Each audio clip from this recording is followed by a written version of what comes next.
وأصحابه أجمعين ومن تبعهم بإحسان إلى يوم الدين أما بعد. وقال الله تعالى في القرآن الكريم يا أيها الذين آمنوا اتقوا الله حق تقاته ولا تموتن إلا وأنتم مسلمون. Wahai sekalian orang-orang beriman, bertakwalah kalian kepada Allah dengan takwa yang sebenar-benarnya, dan janganlah kalian mati melainkan dalam keadaan muslim.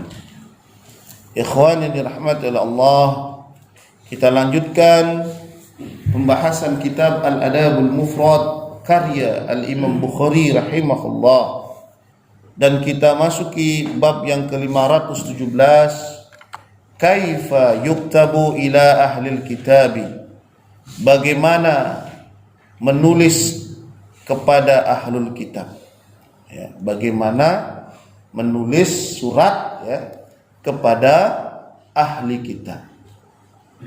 Kita baca hadis yang ke-1109. Haddatsana Abul Yaman, telah menceritakan kepada kami Abul Yaman. Ini beliau adalah gurunya Imam Bukhari.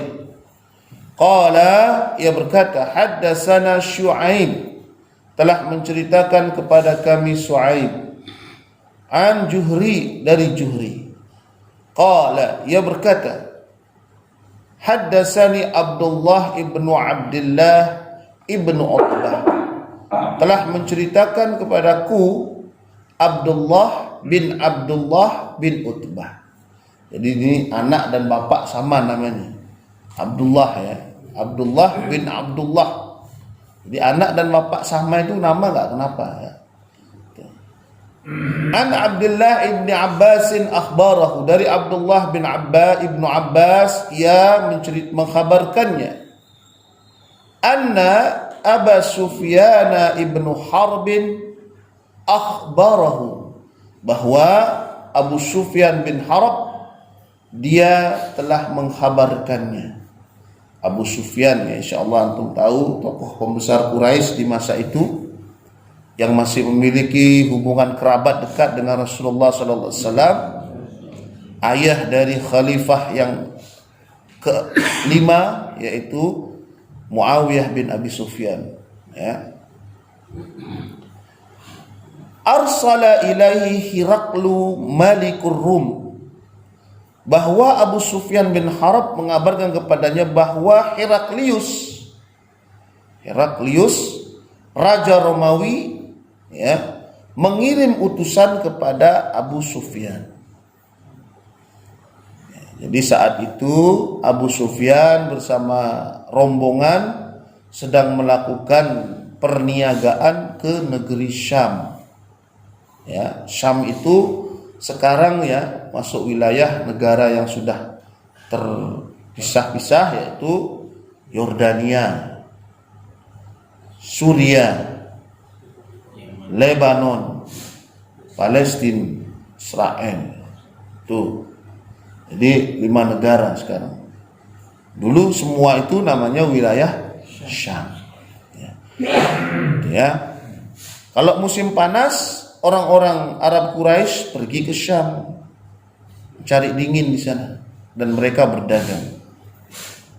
Nah, saat itu Abu Sufyan sedang berada di Syam bersama kabilahnya. Nah, kemudian Abu Sufyan diundang oleh Heraklius, ya, terkait dengan apa? Terkait dengan surat Rasulullah sallallahu alaihi wasallam.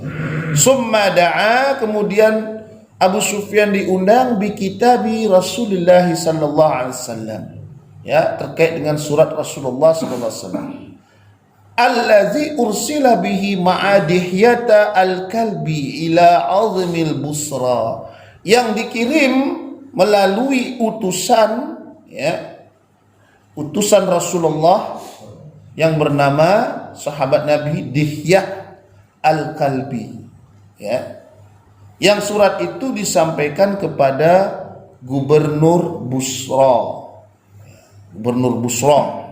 Gubernur Busra itu, ya, anak buahnya Heraklius. yaitu Haris bin Abu Samar namanya. Jadi Busra itu adalah kalau sekarang ya wilayah yang berada di antara Hijaz dan Syam, perbatasan. Hijaz itu Arab Saudi kalau sekarang ya. Itu berbatasan ya, sekitar daerah Yordania sana. Nah, Pak Haji Jul pernah ke Yordania? Sudah. Ke Mu'tah sudah pernah. Mu'tah itu bekas tempat perangnya kaum muslimin melawan Romawi. Belum. Mu'tah namanya. Oh iya, itu di Yordan itu Mu'tah ya. Nah, jadi surat itu dibawa oleh Dihya Al-Kalbi ke Gubernur Busra. Dari Gubernur Busra ini diteruskan ke Heraklius. Nah, di sana saat itu ada Abu Sufyan bersama rombongannya. Ya.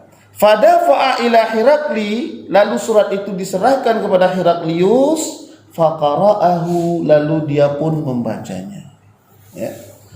Fa'idha fihi, di dalam surat itu terdapat kalimat yang ditulis oleh Rasulullah, Bismillahirrahmanirrahim. Nah, sebelum saya baca surat ini, saya jelaskan dulu sedikit. Antum, siapa itu sahabat Nabi yang bernama Dihyah Al-Kalbi? Antum biar tahu bahwa ada dua orang sahabat Nabi yang paling tampan di Madinah. Yang pertama namanya Jarir ibnu Abdullah, ya. Yang kedua namanya Dihyah Al-Kalbi. Ini sahabat Nabi yang paling tampan. Bahkan ya, dalam satu kesempatan malaikat Jibril alaihi salatu wassalam pernah menjelma ya, menjadi seorang laki-laki yang wajahnya mirip dengan Dihyah Al-Kalbi. Rambutnya panjang begini ya, dan selalu seperti basah. Rambutnya panjang seakan selalu basah. Itu seperti rambutnya Nabi Isa alaihissalam. Nabi Isa alaihissalam panjang dan seakan selalu basah rambut beliau. Nah, begitu pula Dihyah. Itu diriwayatkan dalam satu riwayat, tidaklah Dihyah itu keluar rumah, melainkan gadis-gadis kota Madinah mesti akan menengoknya. Mana Dihyah? Oh, itu Dihyah gitu ya. Ya, mirip-mirip Pak Haskoro lah. Masya Allah, ini Dihyah. Dan beliau dikirim untuk membawa surat itu. Nah, bunyi surat itu Bismillahirrahmanirrahim. Min Muhammadin Abdullahi wa Rasuluhu ila Herakli Azimir Rum. Dari Muhammad, hamba Allah dan Rasulnya, kepada Heraklius Azimir Rum, pembesar Rum. Nah, lihat, di situ Nabi ya tidak menggunakan ya kalimat Heraklius Malakur Rum, Raja Rum, tidak.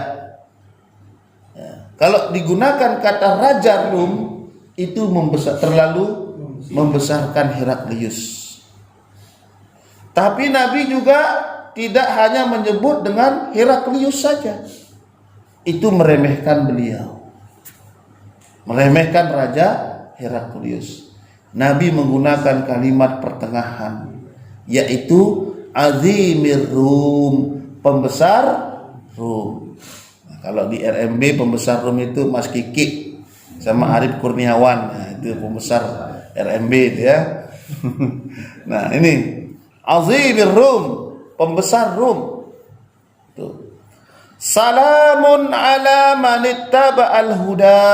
Semoga keselamatan kepada siapa yang mengikuti al-huda, yaitu petunjuk Islam. Ya. Amma ba'du fa inni ad'uka bidi'ayatil islami. Sesungguhnya aku menyeru kepadamu atau mendakwahkan kepadamu dengan ajakan untuk masuk Islam. Memang begitu, orang kafir itu harus didakwahi dia. Ya, antum kalau punya kenalan orang kafir atau teman, ya, sekali waktu ajak dia masuk Islam. Kalau bahasa Balinya begini, nyak cai masuk Islam. Itu bahasa Balinya. Nyak cai masuk Islam. Ajak aja. Siapa tahu satu saat ajakan itu, ya, nyantol di hatinya, dipikirkan sama dia dan masuk Islam. Itu berarti kata Rasulullah kepada Ali bin Abi Thalib, seandainya kamu bisa mengajak orang masuk Islam, maka kamu mendapatkan kenikmatan lebih dari onta merah. Itu ya. Onta merah itu onta para bangsawan zaman Quraisy. Bukan warnanya merah seperti merah asli, bukan, kemerah-merahan. Kayak warna kulit kerbau yang kemerah-merahan.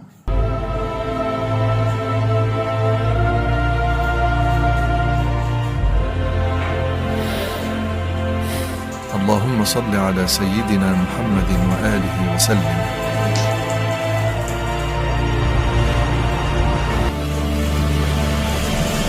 اللهم صل على سيدنا محمد وآله وسلم.